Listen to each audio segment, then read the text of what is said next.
یہ ہے مضمون، اور اس مضمون کے اندر اللہ پاک فرماتے ہیں وَبِالْوَالِدَيْنِ، یہاں لفظ کیا ہے؟ والدین، دونوں کا ذکر ہے، ماں اور باپ اور ماں، دونوں کے ساتھ دونوں کے ساتھ اچھائی اور بھلائی، دونوں کے ساتھ نیکی۔ نبی اکرم صلی اللہ علیہ وسلم کے پاس ایک صحابی آئے، آ کر کہنے لگے یا رسول اللہ، میں کس کے ساتھ نیکی کروں؟ میں کس کے ساتھ نیکی کروں؟ قال، آپ نے فرمایا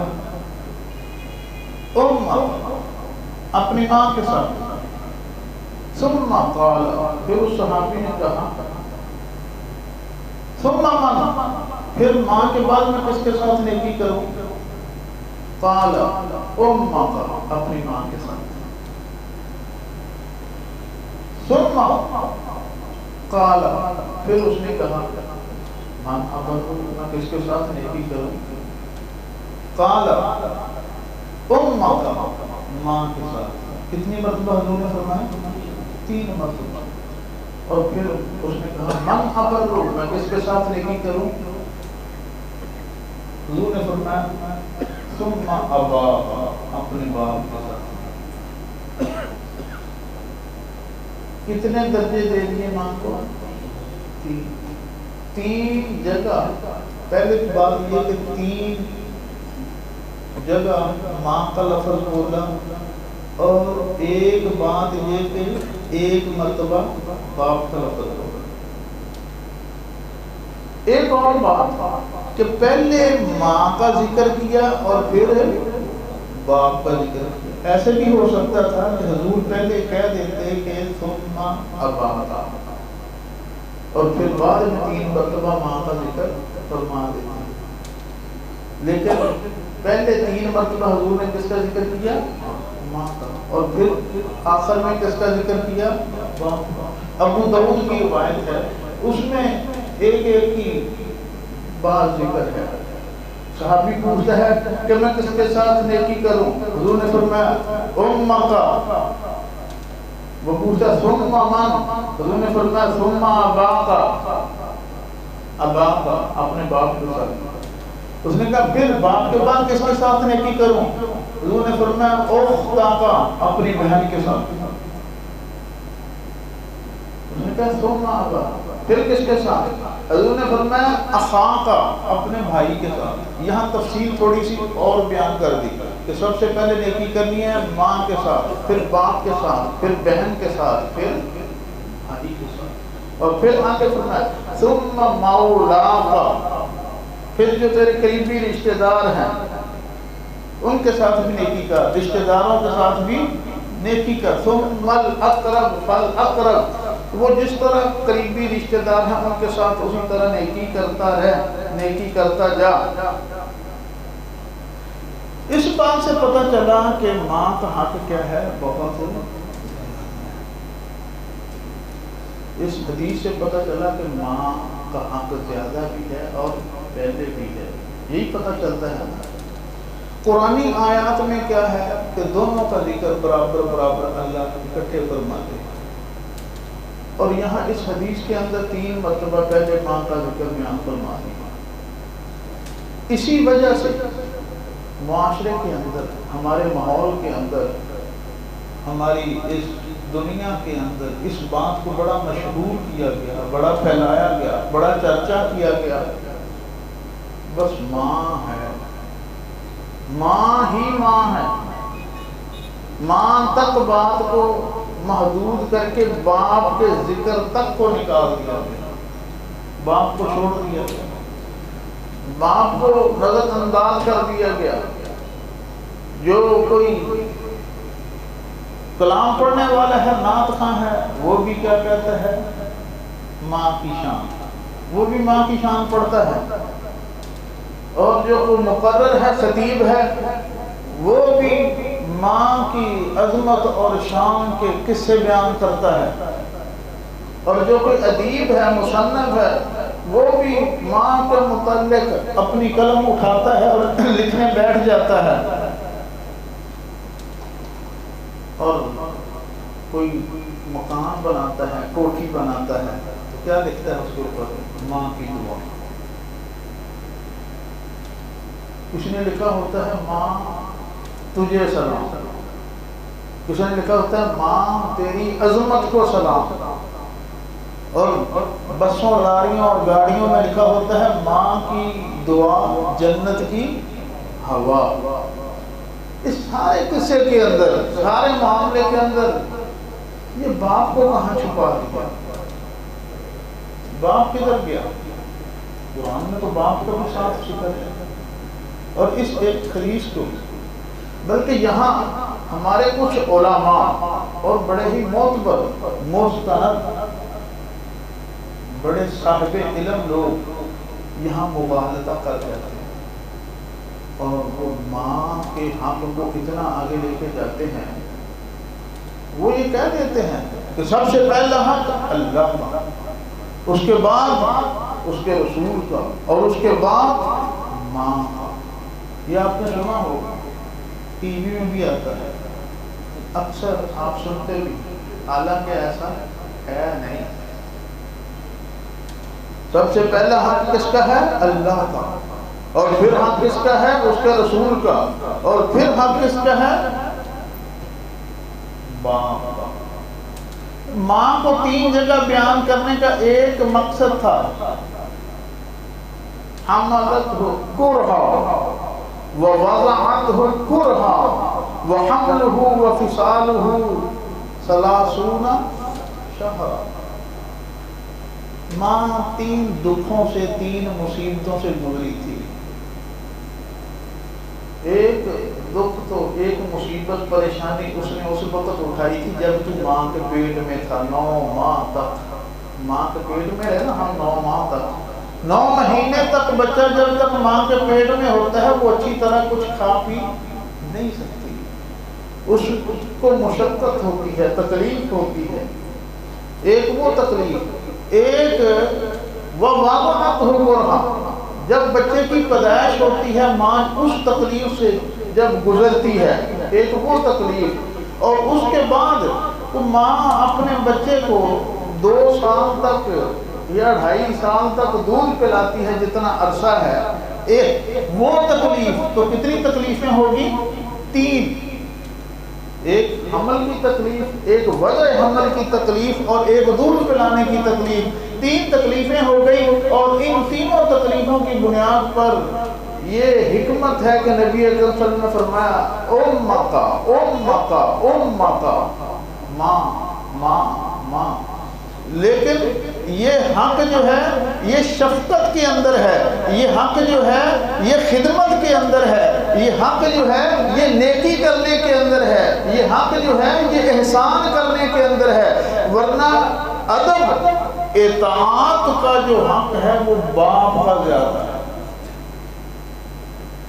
اگر باپ کہے کہ تو نے فلاں جگہ جانا ہے، ماں کہے کہ میں اس کو کہتی ہوں کہ اس نے نہیں جانا، بیٹا کس کی بات مانے گا؟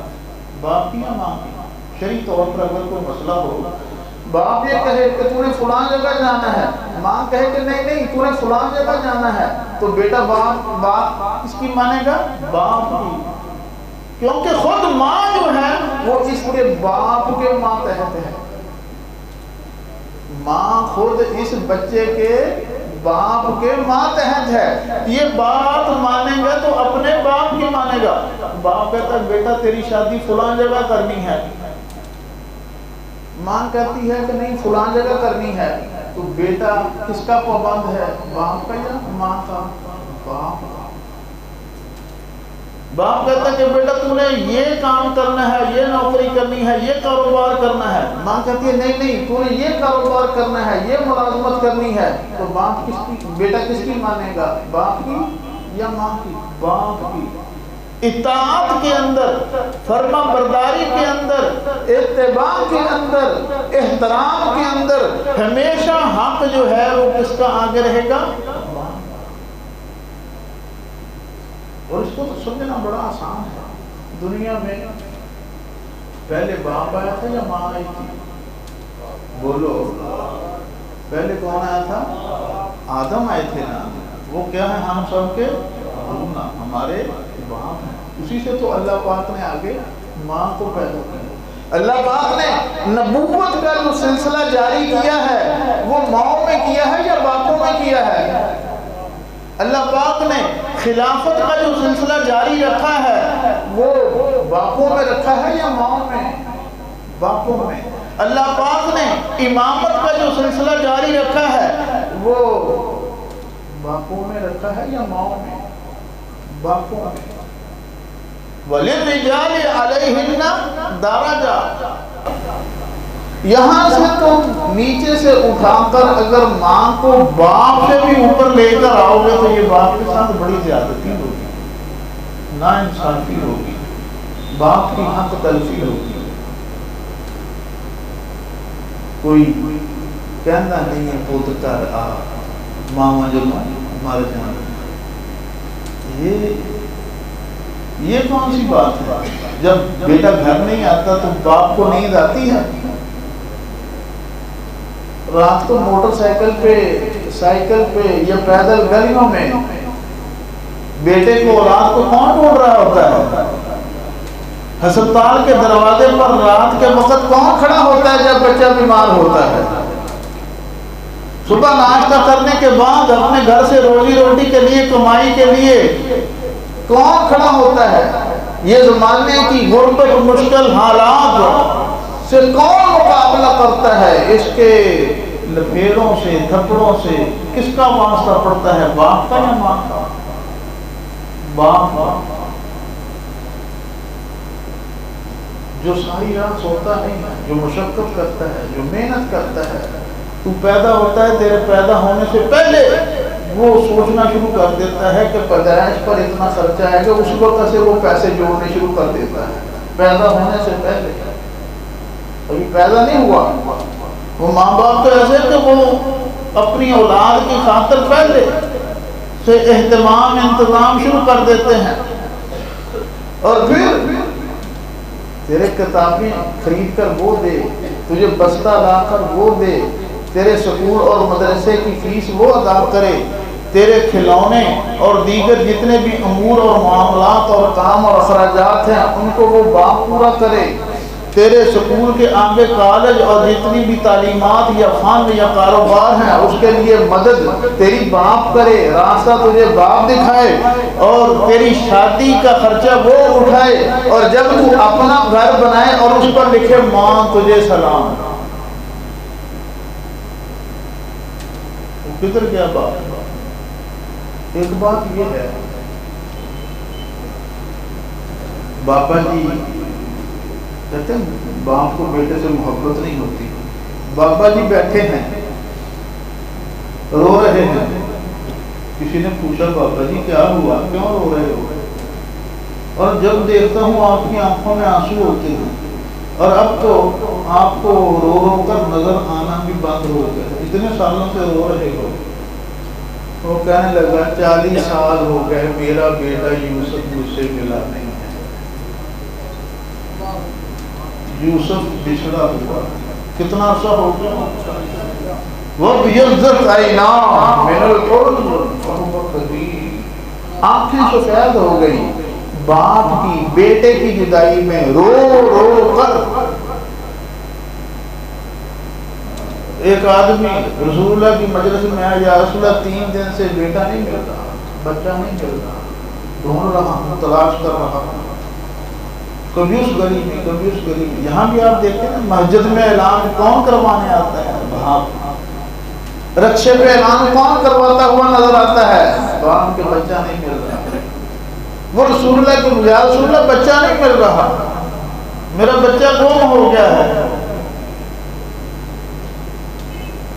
دعا کریں۔ اتنے میں ایک آدمی نے کہا کہ میں نے تیرا بچہ فلاں جگہ پر دیکھا ہے، کھیل رہا۔ وہ یہ سن کر دوڑا اس بچے کی طرف، اس جگہ کی طرف۔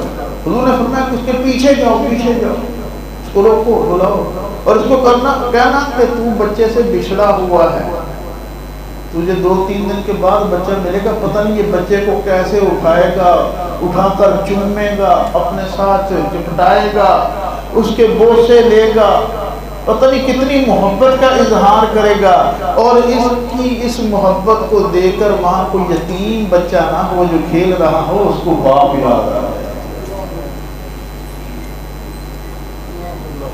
باپ کی بیٹے سے محبت، اس پر کوئی سوال ہو سکتا ہے؟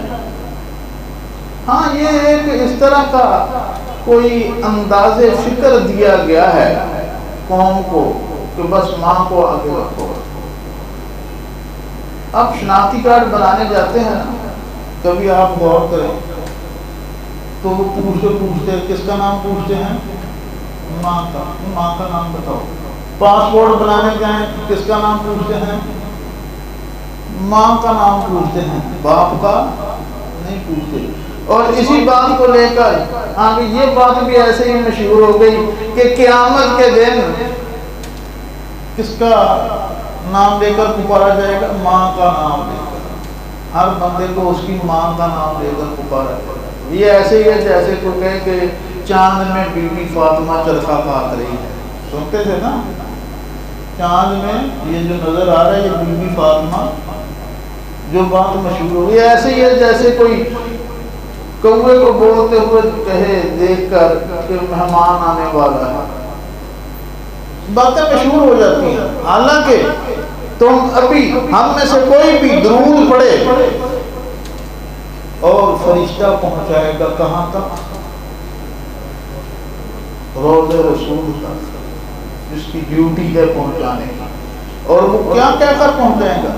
یا رسول اللہ فلاں ابن فلاں نے، فلاں ابن فلاں نے، فلاں جو فلانے کا بیٹا ہے، باپ کا نام بھی لے گا، اس نے آپ پر درود بھیجا ہے۔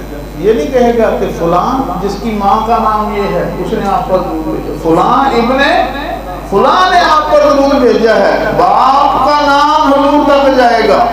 اور قیامت کے دن بھی یاد رکھو کس نام سے پکارے جاؤ گے؟ فلاں ابن فلاں، کہ فلاں کا بیٹا فلاں حاضر ہو، باپ کے نام سے پکارا جائے گا۔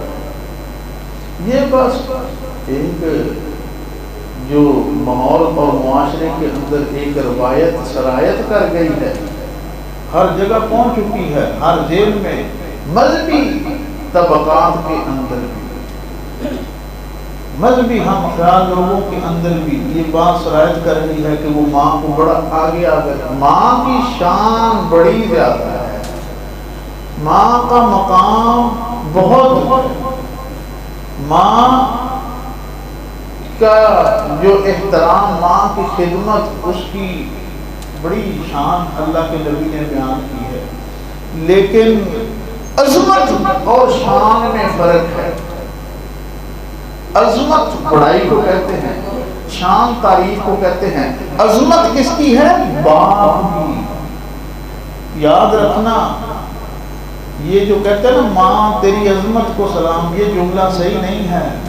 یہاں جملہ کیا ہے؟ باپ تیری عظمت کو سلام۔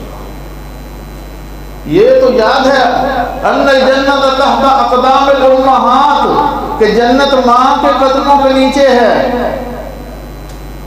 اور حضور کی حدیث ہے نا کہ الوالد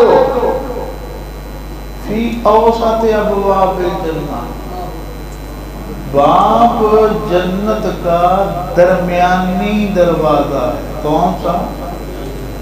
اچھا دروازہ، یہ تو سب کہتے ہیں باپ جنت کا دروازہ ہے، یہ درمیانی دروازے پر کبھی آپ نے غور کیا؟ یہ دروازہ دیکھیں ذرا، سارے پیچھے دیکھیں، یہ درمیانی دروازہ، سارے دیکھیں پیچھے ایک دروازہ، یہ دوسرے دروازوں سے تھوڑا سا بڑا بھی ہے، تھوڑا سا اونچا بھی ہے۔